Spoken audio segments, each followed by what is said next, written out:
Chicken curry వండుతాను. Chicken curry కోసం ఏమేమి కావాలో చెప్తాను చూడండి. ఎర్రగడ్డలు అండి, ఉల్లిపాయలు అంటారు కదా అవి, పచ్చిమిరపకాయలు, తర్వాత అల్లము, తెల్లుల్లిపాయల పేస్ట్ అండి, కరివేపాకు, పచ్చిమిరపకాయలు అన్నీ ఇందులో ఉంచుకున్నాను.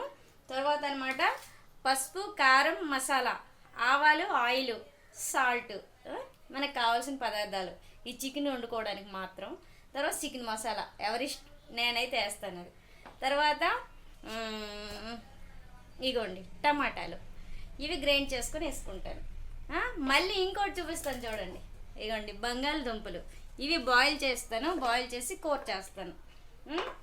ఇవన్నీ మీకు ఎందుకు చూపిస్తున్నాను అనేసి అంటే ఇవన్నీ చూపించాను షార్ట్ వీడియోలో, ఇవన్నీ చూపించాను. లాంగ్ వీడియో చూడండి మీరు.